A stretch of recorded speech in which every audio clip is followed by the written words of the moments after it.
You cannot create an event that isn't about telling some kind of a story. You cannot write a book without telling some kind of a story. The person that I worked for was offered a book deal, but turns out she was dyslexic, couldn't write, didn't do her own research, and I was doing it all. So she asked me to ghostwrite her book, which I did. And long story short, it was published 2 weeks before I turned 16, went immediately to the New York Times bestseller list. So now I'm a 4 times New York Times bestselling ghostwriter, and I help people basically take their wisdom and their IP and turn it into the magic of a book. I kind of infuse storytelling into even a business book so that it becomes a personal anthology, a personal legacy for somebody as to like what they've gone through, what they've learned, how they've come out on the other side, and how other people can learn from them as well. The world is filled with stories. We all have incredible stories.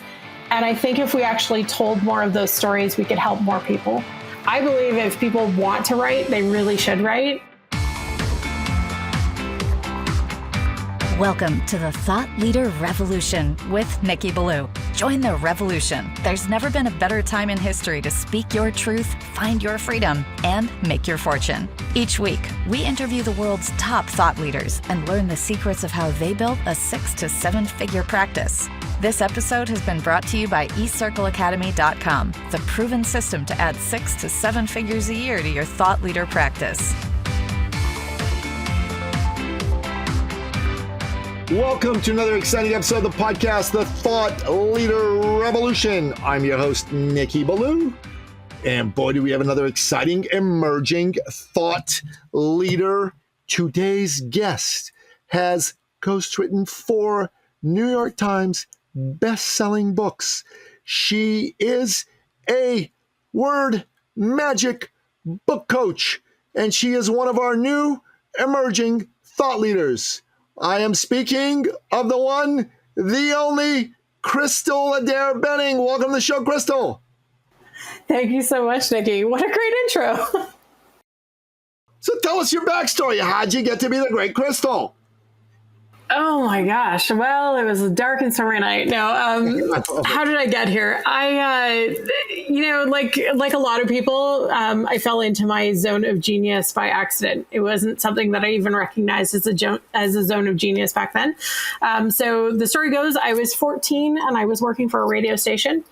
And back then, because I'm much older now, I don't need to tell you the age, but I'm much older now. But back then in radio stations and in books and publishing, if you had a following, a publisher would come to you and say, hey, I want you to write a book and I want to give you a book deal. And so the person that I worked for was offered a book deal. But turns out she was dyslexic, couldn't write, didn't do her own research, and I was doing it all. So she asked me to ghostwrite her book, which I did. And long story short, it was published 2 weeks before I turned 16, went immediately to the New York Times bestseller list. And she stiffed me and tried to pay me in dog food. And from there, my career kind of catapulted. Yeah, I know, crazy, right? But from there, luckily, her publishing company knew what had happened, heard about it, took me under their wing. And I essentially grew up in the publishing industry with publishers teaching me everything that I know and use. So now I'm a 4 times New York Times bestselling ghostwriter, and I help people basically take their wisdom and their IP and turn it into the magic of a book.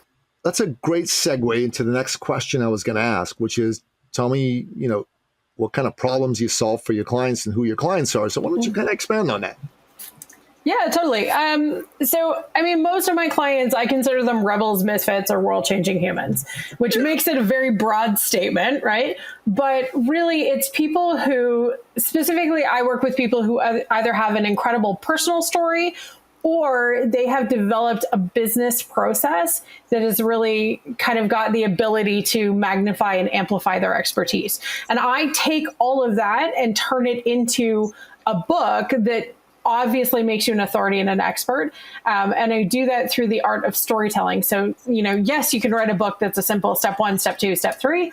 But I kind of infuse storytelling into even a business book so that it becomes a personal anthology, a personal legacy for somebody as to like what they've gone through, what they've learned, how they've come out on the other side, and how other people can learn from them as well. So I write yellow brick roads, essentially, is what I do.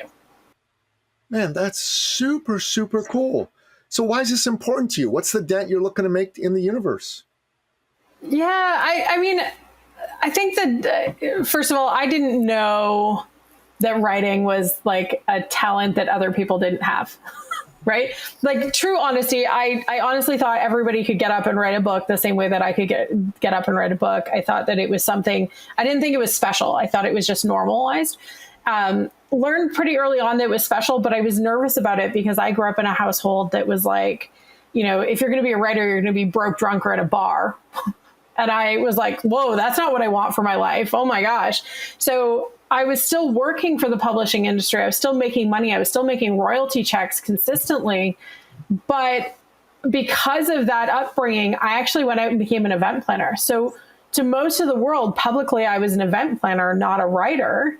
And I was really good at being an event planner, but I was really great at being a writer. And thankfully for COVID, I'm one of those, I call myself a COVID success story, but because the world shut down and events were no longer a thing, live events were no longer a thing. I was running 5,000 and 10,000 person events. We couldn't run those during COVID. Nope. I actually left that career path and finally called, was just like, I'm just going to tell people what I do. And this is what I'm going to do. And the methodology for me has been like, whether it was running an event or whether it was writing a book, the idea is storytelling. You cannot create an event that you run that isn't about telling some kind of a story. You cannot write a book without telling some kind of a story. And so the real tie through for all of this for me was that I was a storyteller my entire life. And why shouldn't I get paid for it? And why shouldn't I help other people find the right words to tell their stories? The world is filled with stories. We all have incredible stories. And I think if we actually told more of those stories, we could help more people.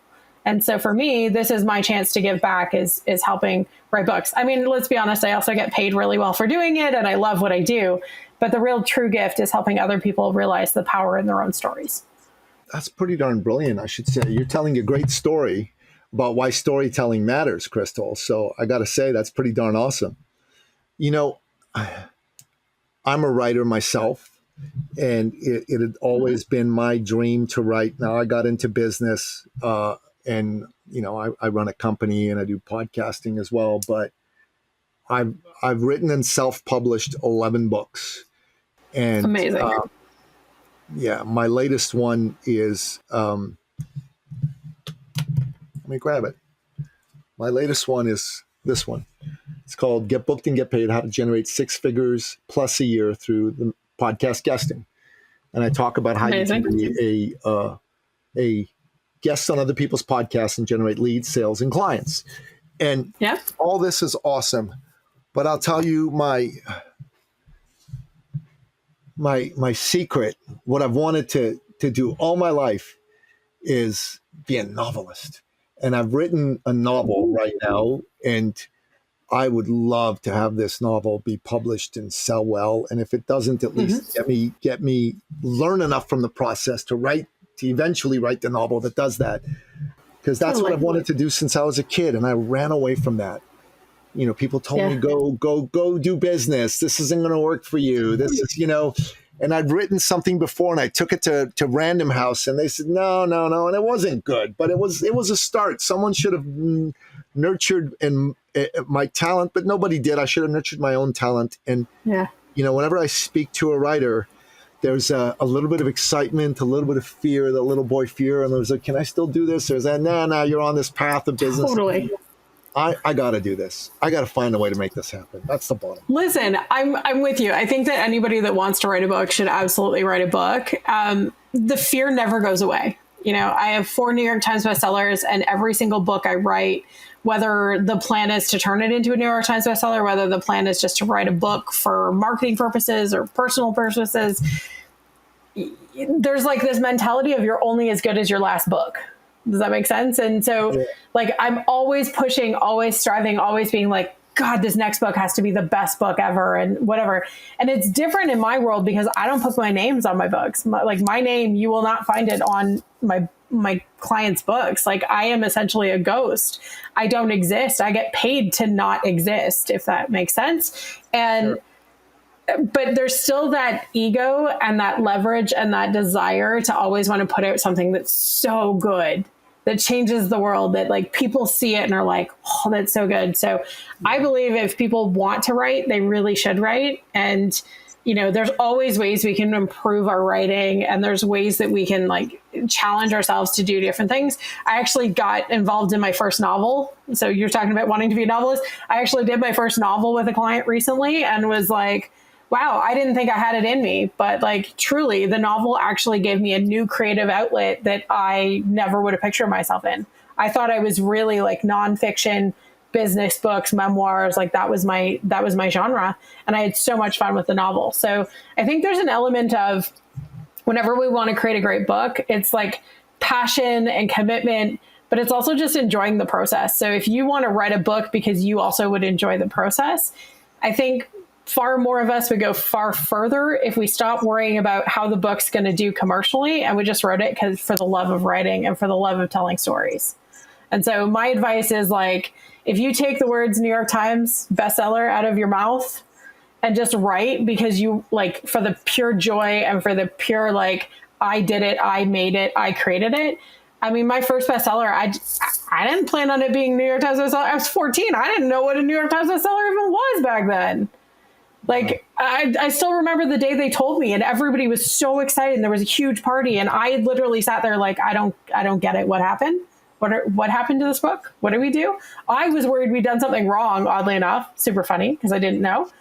And I think the reason I was able to create that first book was because I wasn't worried about it being a bestseller. I was just worried about putting out the best possible book I could. And that has been my motto through every book. Whether the client comes in knowing they want to create a New York Times bestseller or not, my goal has always been, how can we create the best possible book? The most fun, the most engaging, the best storytelling, the coolest characters, the most engaging content. How do we create that? And then everything else just kind of falls in as bonus once you're done. Yeah. Thank you for saying that. That's really good. So your ideal client has typically been a business person of some sort, right? Say more about your ideal client. Yeah, I mean, the person that comes to me often has had to have been, so if we're talking in the business category of books, they have to have been in business for at least 3 years minimum. Usually it's a lot longer than that, but 3 years minimum. So the idea is if you have a piece of intellectual property that you're using, so say you're a coach, right? And you have this process that you use to coach, and you might have pulled it from a bunch of different sources, but the way that you package it together is all yours. Nobody else is doing it the way that you do it. We can turn that into a book. The reason why I say at least 3 years is because I need you to have been doing the work and using your IP at least for 3 years to prove that it's actually working. Like, we need the proof. I need the data. I need the client testimonials. I need the use cases that show that the way that you do things is legit, and that we can market that. If you just come up with an idea and try and sell it without actually practicing it at all, it's too hard to write because we don't have proof. And in the business realm, we actually need proof. So my clients, at least 3 years in business, they've got some type of intellectual property that they know and that they love, that they want to be known for. And typically they either want a New York Times bestseller, not a mandatory thing, and fewer people actually want it these days, which is interesting. Or more importantly, they want to be seen as an authority or an expert. They want to use it either in the work that they do or to stand on more stages to impact more lives. That's the end goal. I wholeheartedly agree with that. I mean, my books have been written to establish my authority in particular areas in business. My first book helped me make over $3.5 million in sales. So I totally 100% buy into that. That's 100% true. So how do you go from having the book as an authority to a book that can actually sell? Because to me, I've got authority, right? Right now, what I really want to do, and two of my books became New York Times bestsellers, but that's because I have a famous co-author, and he had Amazing. a TV show, and he went, and we sold lots of those. But how do I, Nikki Ballou, right now, take this latest book of mine and get my first 1,000 people to buy it on Amazon? Yeah. So the big challenge is you're going from writing, and a lot of people get misconstrued. There's writing, which is a talent and a skill set. and then there's marketing, which is a talent and a skill set. Yep. And they're separate. They're not the same. They're not the same skill set. They are not mutually exclusive. Like they separate. The way that you create a New York Times bestseller, the way you sell more books, is by getting really good at the marketing machine behind those books. So whether it's organic marketing and like doing launch squads and connecting to people, whether it's sending copies of your books out to famous people and non-famous people who are going to promote it on social, whether it's doing an affiliate version of getting people to promote your book and help you sell it, whether it's stepping on stages and instead of taking a set fee for stepping on stage, they have to purchase a certain number of your books. Whether it's running advertising campaigns, PR campaigns, whether you're on every podcast that exists, every newspaper article, every TV show, it's a PR and marketing machine that moves books is the short answer. But the most important thing, the way that you can do it, even if you don't have all of that, is you have to have a book that has some type of leveraged IP that is so different that it is game changing. Nobody has ever heard it that way. Nobody has ever thought of it that way. And it really makes you kind of step out and go, oh shit, I've been doing it wrong my entire life. This is game changing for me. So when you think of books like, I'm trying to think of like something off the top of my head that I haven't written because I can't talk about those. Mark Manson's, right? So if we talk about like, the type of book that's going to go change something, sometimes controversial, right? Like we love a controversy. Nothing sells more books than a controversy. This is really good. No, this is crap. Nobody believes it, blah, blah, blah. If we can get people talking about our books, good or bad, that's going to help you generate some marketing fuel. But the big ticket, the big way we sell that nobody talks about is the fact that it takes money and time and energy. You have to commit to writing the book, and then you have to commit to the book tour. You have to commit to being consistent with your marketing. You have to be consistency with, you know, whether you're going to sell it on, like run ads to it, whether you're going to do a double down on a guerrilla marketing campaign. It's consistency and it's marketing. That's how we sell books. It actually has very little to do with the writing unless it's controversial and gets some talking. It's actually more about how did you plan to market and sell your book in the first place? That's very good advice. Thank you. So let's talk more about your kind of ideal client. How do you go about finding or attracting these guys? So the short answer is I don't. I don't do a lot of trying to attract them. I don't do a lot of advertising and marketing. I am considered a secret weapon for a reason. My name is probably one of the most whispered names in rooms at times, right? So somebody will finish their book with me. Somebody else they know says, oh, I've always wanted to write a book, but, you know, I think I'd have to hire a ghostwriter. My name gets, you know, casually passed across the table to that person. So most of my clients come prepped and ready. They know what it's going to cost. They know what it's going to take. They show up on my doorstep just like, yep, you're my human. Let's do this. Which is really great for them. I'm super excited for them. It's a little more of an interesting process for me. So at this point, I don't work with clients who I can't get along with. Like if we have competing personality types and I have to write for you, I can't, like, it's not going to work because we have to build a very healthy, sometimes unhealthy relationship with you teaching me what you know. So I have to genuinely like the person. I have to know their backstory. So there's a lot of getting to know you, back and forth communication. And really, I want to work with the right client, meaning like you can have the best topic in the world, but if it doesn't interest me enough to make me want to think about it day and night for a few months, the answer is no. I'm just not your person. So you can like the style of writing that I do. You can like the clients that I've worked with, but if your book doesn't like resonate with me personally, I can't write it. That's not to say that we can't have differing opinions inside the books. I write books for people all the time where they talk about stuff that is not in alignment with who I am or what I'm about. I can still write about it, but I have to genuinely like you as a human and agree with the end messaging of the book in order to even start writing it. And that's just a personal preference. The second is, you know, money and contracts and confidentiality clauses and all of that good stuff and timelines. But really, it's about like, are we a good fit? And most of the time they come and they'll just like, it's funny because I'll usually get a text message from the person saying, hey, so-and-so told me about you. I'd love to connect about my book.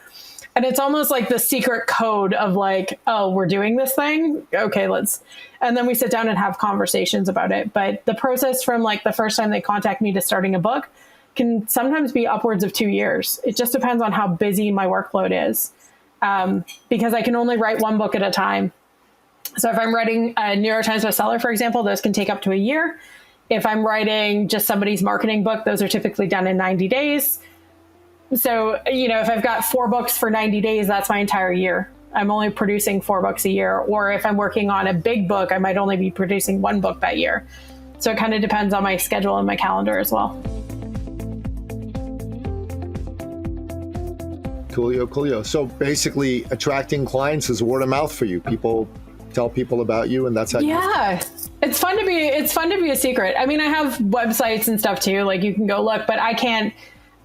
Part of the thing with being a ghostwriter, as you probably know, is like we don't talk about our clients. We don't talk about the people we work for. We don't talk about the projects we work on. I have copies of all the books in my home. Many people show up at my house and are like, oh, who'd you write for? And they start going through my bookshelves trying to guess. I keep a lot of different books on my bookshelves, not all ones I wrote. So good luck to you. I wish you the best. Have fun. Not even my husband knows who I write for. I have a special room in our house that's locked that is my writer's den. And he's not even allowed in there. It's a confidentiality thing. Good for you. So, yeah. Crazy question. Given the fact that you're not fishing for clients, why do you go on podcasts? I mean, listen, I'm not fishing for clients. That doesn't mean I don't want new clients, right? Sometimes the clients that come, like I said, they don't have the right project for me, or it's not the right offer. I also think that the job that I do is something that not a lot of people know even exists, right? It's only been the last probably 2 to 5 years that I've actually even heard somebody say the word ghostwriter. Prior to that, I literally felt like a ghost and nobody knew what I did. Like it wasn't a common attribute. It wasn't something that people spoke about. So now that it's kind of out there and people understand, and especially now AI has developed and people understand the value of having a writer and actually writing it yourself. Thank you, AI, for that. The benefit is that people are actually seeking out people like me now. Right. And they're doing it more publicly because they don't know how to find me. The only way you can find me before, there was no website. There was just an email, like there was a phone number. You had to text it and then I would text you back. That used to be how you get a hold of me. Now you can go on a website and you can find me and you can send me an email and we can start the conversation there. But still there's this level of secrecy and subtleness to it. But I'm always on the lookout for the next great book. Like personally for me, I am always on the lookout for the next great book. I mean, it's nice to have clients that reach out, but sometimes they're not the right fit. And to be honest with you, I want to write for people I want to write with. So sometimes if I'm not in that right network, I'm still out looking for that human. So I think podcasts are important for somebody like me because even as a ghostwriter, you never know when your next client's going to come and you never know when that next book that's going to light you up and get you really excited to write is going to come down the pipes or where it's going to come from. Well, I'll tell you, as the man who's the world's expert on how to get clients through podcast guesting, listening to you, I just go, this woman is like legit ripe for learning what I do to help people get deals. You could probably, by going on not a ton of shows, but on a few shows, set yourself up with enough projects for 5 years, given what you say you do, 90 days at a time or 1 year. And I just thought to myself, like, okay, if she's looking for clients, this would be very valuable for her. If she's not looking for clients, then I'm just curious, like, why would you go on a show? Like, if you got a lineup of people who already know who you are and find you, then why'd you go on a show? But if you are, you should read my book. You should talk to me about the methodology because honestly, it's for you, it's a no-brainer. And I'll talk to you offline because I don't want to give away all the secrets. You got to buy the book, people. That's what it is. You got to buy the book. I love it. Go buy the book. I tell people that all the time. You want to know? Go buy the book. You'll figure it out. That's right. But that's that's powerful. So I'm going to ask you a bit of an off-the-wall question, okay? Just given this. Oh, I love those. So, please, what you got? You are obviously You're obviously somebody who does something she loves and who's made a big dent in the universe and in the world. Like, why aren't you writing books under your own name too? Oh, that's easy. I have no desire whatsoever to jump on Oprah's couch or go on a big lengthy book tour or have people stalk my house. I have no desire. I don't want that. That is not the life that I've signed up for. I think that there's a level of when you put your name on a book, like, yes, you're an expert. Yes, you're an authority. But you have some fame and some level of success that goes with that. And that is a lot of expectation. There's nothing wrong with that. I love that for my clients. That's what they signed up for. That's what they want. It's not what I want. At this point, I want freedom. I want time freedom, money freedom, energy freedom. I want to be able to pack my bags and head to the Maldives on a Tuesday because I freaking can. And I like the anonymity of my personality being like, I can be and do and show up however I want as long as I do the work. And somebody else gets to take the fame. I also just really like putting other people forward. I really like being a connector and being like, this is the next person you need to know. This is this really cool thing. Plus my job, truly, I get a master class in everything that I have to write. So every book I've ever written, I got an actual master class from the human who knows it better than anybody, essentially for free, who's paying me to write this. Like, I have the best job in the whole wide world because I get to learn shit for free from really cool humans who like invented it. And I get to be at the forefront of that. And I wouldn't trade that for the world. Like, all the wisdom that I know and have gained and earned in my life often came because I had several hundreds, it feels like at times, master classes from other humans on the stuff that they know better than anybody. And it continues to make me a better writer because as you teach me what you know, I can then go and apply it to the next book. And then I learn something new and I apply that to the next book. And I don't mean like actually writing your content in somebody else's book. I just mean if I learn a fact and then you want to fight that fact or you're writing something else about that fact, I can say, well, what about this? And it brings a new level of knowledge, a new level of wisdom to the books that I write. So being a lifelong learner and a person who is curious and questions everything, I wouldn't give that up to have my name on a book any day of the week. Okay, that's cool. So my next off-the-wall question is, so as a person who loves to write and is seeking cool, interesting, fun people, humans, as you put it, to collaborate with. Yeah. Do you ever get frustrated the more people don't know who the heck you are and what you can do for them? I mean, every once in a while, absolutely. There are moments, especially when I get in rooms with really incredibly powerful humans, and thankfully I'm in a lot of those rooms. But when I get in those rooms and people don't know my name or they've hired somebody else and I knew I would be a better writer for that project. Like, there are moments when for sure I'm like, oh, I just wish more people knew what I did or knew my name or, I was the first thought or the first point of contact for that thing. Absolutely. There are those moments. And I 100% believe that there are no accidents in this world, that everything is happening for a reason.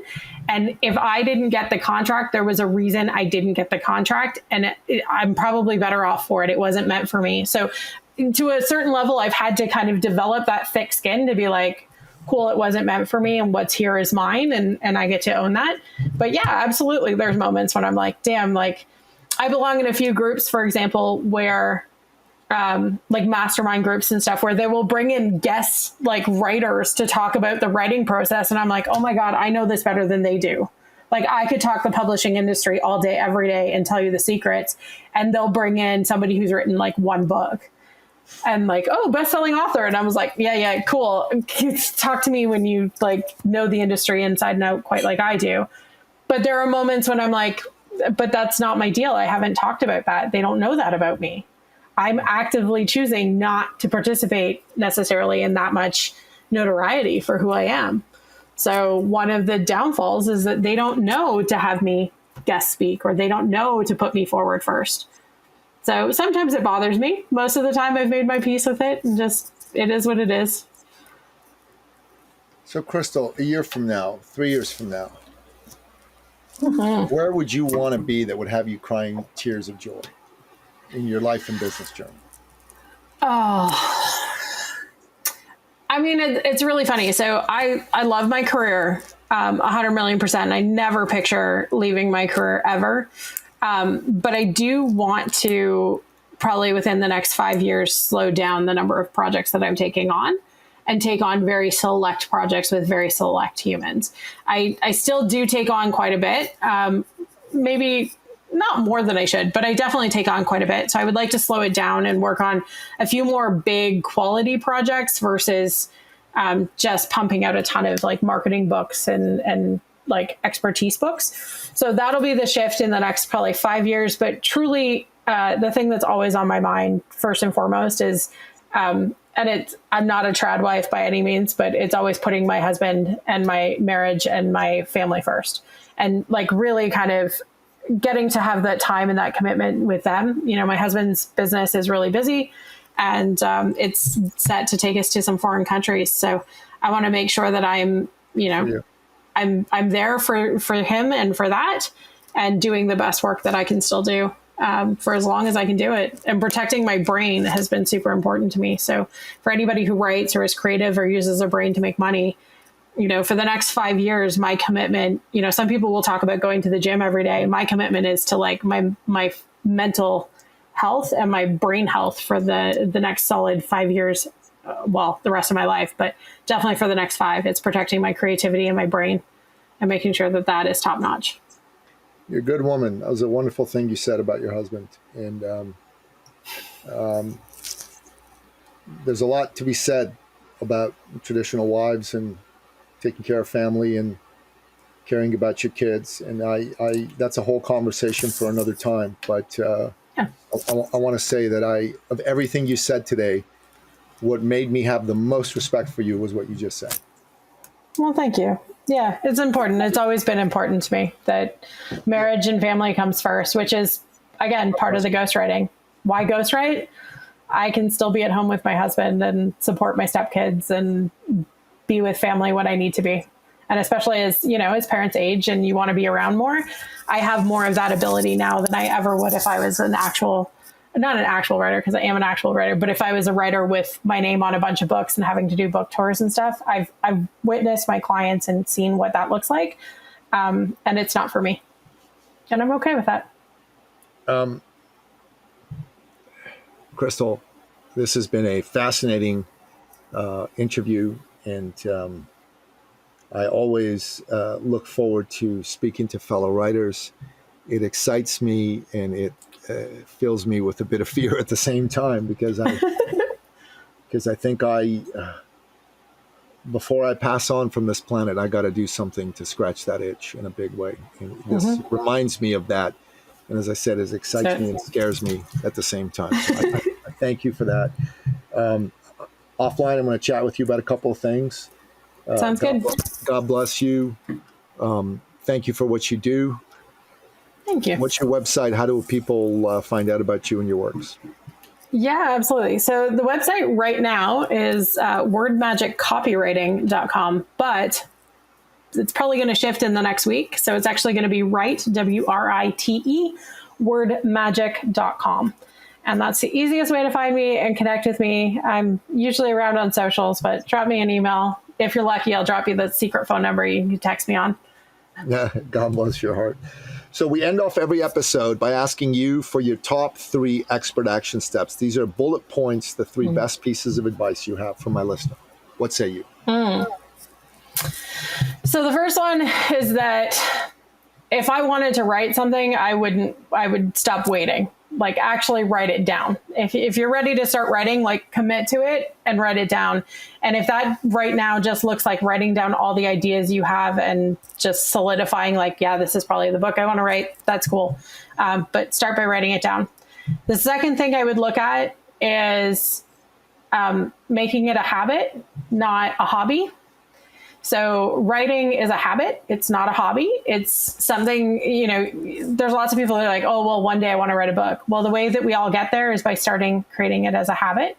So even if that means you start with, I love The Artist Way as a book. So the idea being that you write 5 pages every morning or 3 pages, whatever it is. But the idea that you sit down and you commit to it. So turn it into a habit. And the third thing I would do is honestly take the words bestseller out of your mouth and just really focus on what is the very best book I can possibly write.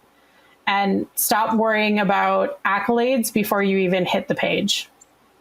Just write the very best book that you can. And more people move further in the publishing industry when they just take their expertise and their experiences and they write the best possible book they can, not worrying about how it's going to end up or whatever. But always remember, it's for your audience. So how do you create the best story for them? And then those are usually the ones that go on and become beloved books that we, rip pages out of or write in the margins or scribble on or, pass down to our friends. Those are the types of books that I'd rather write anyway, rather than the book that's literally like never been opened on somebody's desktop. Amen. Crystal, thank you so much for your time. And thank you My pleasure. for bringing a powerful perspective on writing, one that I've never had the privilege of hearing before today. My pleasure. Listener, we're going to have Crystal's website in the show notes. I hope you have a chance to check it out. And if you've been thinking about writing a book and you need ghostwriting help, reach out to her. And that wraps up another exciting episode of the podcast, The Thought Leader Revolution. To find out more about today's guest, the one and only Crystal Adair-Benning, go to the show notes at thethoughtleaderrevolution.com or wherever you happen to listen to this episode, be it iTunes, Spotify, Google Play, Audible, YouTube, Rumble, or what have you. Until next time, bye-bye. This episode has been brought to you by eCircleAcademy.com, the proven system to add 6 to 7 figures a year to your thought leader practice.